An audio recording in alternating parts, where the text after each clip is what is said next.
I used to get jolted awake at 3:33 a.m. by the sound of a metal rod and fists banging on my door. The honor court had met. Somebody was getting expelled. Bleary-eyed, my 3 roommates and I would stumble out onto the railings of Old Barracks, the inverted panopticon at the heart of cadet life, and wait in silence with the rest of the 1,600 cadets of the Virginia Military Institute. In the winter, we'd huddle together for warmth against the sharp Shenandoah air, but no matter the season, we'd shiver at the ominous rolling of the drums rumbling through our bones in the still of the night. A hidden voice shouts, "Death before dishonor," above the din. A stern march-in from the honor court. Abrupt silence as the drums cut out. And the announcement. After a trial by jury of their peers, Cadet John Q. Nobody has been found guilty of making 2 false official statements. Their name will never be spoken in barracks again. The proclamation looms heavy on the air as its echo decays into the open space underneath the stars. There's a rhythmic clop, clop, clop of polished low quarters as the honor court marches out of the courtyard, and the Corps of Cadets exhales. 2 battalions of tired cadets shuffle back to their bed, hoping to snag a few hours of sleep before the morning formation that is a little too close for comfort. As we all flopped back into our prisoner-manufactured beds, I'd stay up for a while. I'm sure other people did too. And I'd wonder, especially if they were a friend, what does it feel like to irrevocably change your life? Do you cry? How do you collect yourself, tie up your boots, and soldier on, knowing that you just violated the honor code at the Virginia Military Institute? A cadet will not lie, cheat, steal, nor tolerate those who do. I've thought a lot about those 12 words in the decades since I've graduated. Fortunately, I never really had any run-ins with the honor court while I was at VMI. The number one tripper-upper of cadets, surprise, surprise, is academics and cheating. I was a good student, so I didn't really have to worry about that. But I lost a few good friends who, mostly engineers, were working on some problem sets late into the night, couldn't figure it out, got tempted, and ultimately paid the price. In practice, these former cadets typically just transferred to a normal college with a less stringent cheating policy and lived perfectly normal, successful lives afterwards. But to me, wrapped up in the stormy mysticism of Mother I, it felt like the end of the world. From where I now sit, it's obvious to me that a single-sanction honor system isn't built for the modern world. It probably wasn't built for the past either.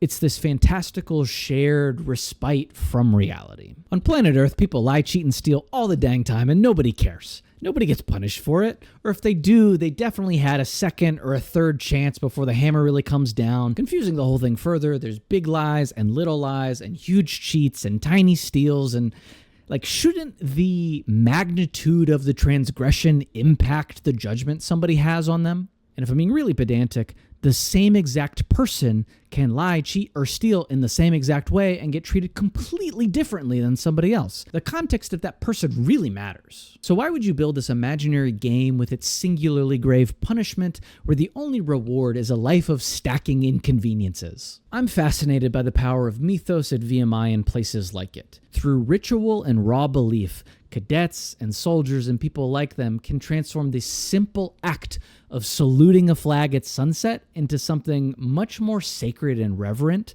than it would look like on its face.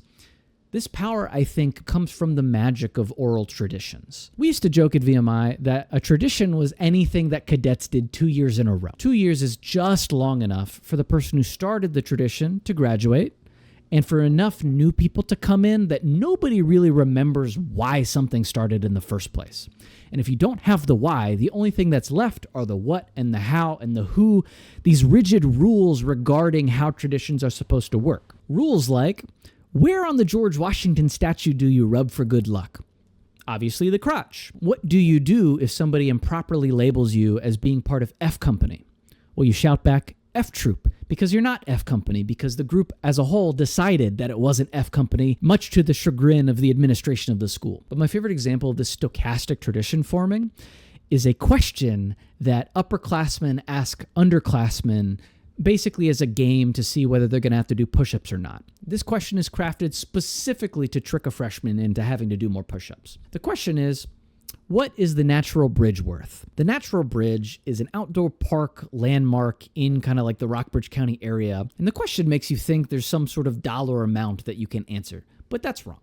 The natural bridge is worth a visit from every cadet. And the reason why that's the answer is because it's just in the Rat Bible, which is a little book of information that freshmen at VMI have to memorize. It's not a fair question. I don't remember who stumped me with that question when I was a rat, but I do remember thinking they were a bastard.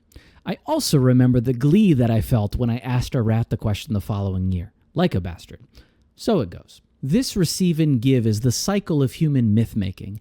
These stupid little shared sacred things become culture and meaning through the import that we imbue in them. And the things we imbue with import are a reflection of our values cemented by repetition. Sometimes it's top down, but mostly it's accidental. And as far as I can tell, this is how everything we end up believing ultimately gains shape and structure, and eventually through ritual adherence, a kind of permanence. I was a very curious rat.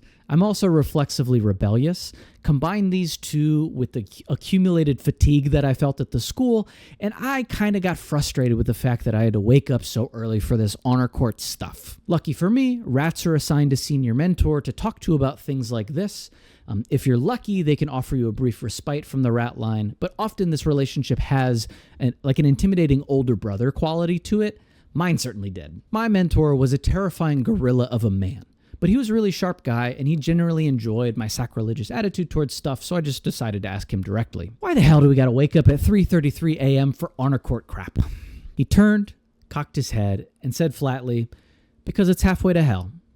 And then he put a massive dip in and turned back to what he was doing. Every veteran knows that's the universal body language for, that's the only answer you're going to get, so kindly screw off. So off I screwed, and later, half asleep in circuits class, it hit me with a zap that, 333 is half of 666. Duh. I'm not a religious guy, nor am I particularly occulty. I study physics and math. I don't really subscribe to before lives and afterlives and samsaras and any other ideology like that, no judgment. Halfway to hell somehow makes perfect sense to me. There's definitely something no shit spooky about waking up at the witching hour. I've done countless guard shifts, pulled plenty of all-nighters, and done sleepy mission after sleepy mission, and the 3 a.m. chunk is always somehow the absolute worst part of the night for me. Maybe it's just superstition or some vestigial monkey fear buried deep in my brain, but chanting death before dishonor in the deepest dark with the howling wind under the cloud-hidden moon just makes that shit land, man. But where does it land? What does it land? I try to be a good person, whatever the heck that means, and even with the sins inherent to a modern American existence, my time in the Army, my time at Harvard, I do think I generally succeed at that, and yet the midnight thoughts remain. Some folks call 33 their Jesus year. That's when they decided he was crucified. They celebrate it as a year for sacrifice and renewal and personal growth. After the Army, I'm not super enthused by the idea of martyrdom anymore. But if that's what the fates are weaving for me this year, I mean, it is what it is. I'm no stranger to tragedy. But could there actually be something inherently devilish about 33? It is the highest degree of Freemasonry, after all. I think it's hard to say in the middle of it, but I do think something is impending. I don't think it's doom. I only really feel that these days after I rip a few too many white monsters. Maybe the phrase I'm looking for is feelings of impending room? Room for both my outer and inner selves.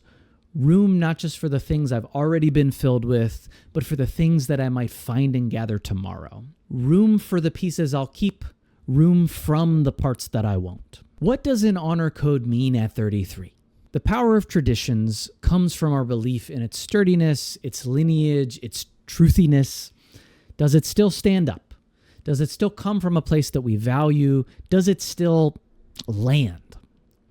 And for oral traditions especially, how has that perspective shifted as it's been passed from speaker to receiver?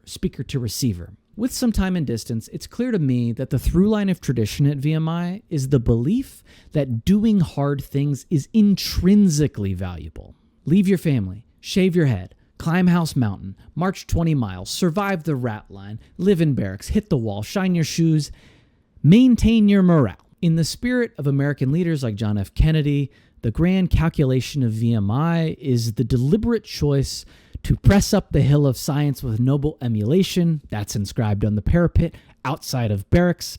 And in some ways, that truly is a gratifying spectacle, even if it is a bit Sisyphean. As part of this marathonic multi-year equation, the specter of lying and cheating and stealing becomes less about avoiding the misdeeds themselves, although you certainly do, and more about picking the path along a road that you know is going to be harder than what it could have been. The theatrical punishment is the narrative escalation that makes that choice matter.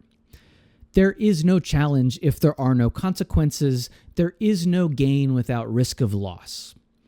Hard work makes hard men and women, and sometimes you gotta be hard, you know what I'm saying? In the context of Cincinnatus and the citizen soldier vision that the school was founded on, I can't really think of a better tradition that should lie at the core of VMI. It is a really good way to prepare cadets for the unknown shape, scale, and nature of the challenges they're definitely going to face after they graduate. I felt prepared for those challenges, and I feel prepared for tomorrow too. Certainly not as single-minded as before, but prepared all the same. I'm less institutionalized than I was even 3 years ago. And from that distance, I can still appreciate the aspects of VMI that are serving me today. VMI is not the hardest thing I've ever done anymore, but for a long time, it was definitely my high watermark. Participating in its traditions showed me that I could climb higher, push harder, dig deeper, if I chose to do so and put in the work. That's not what you need in your toolkit all the time, but when you need it, you really need it. Ultimately, while I don't shine my shoes anymore, I do find myself start to smile the second I realize I'm pushing another boulder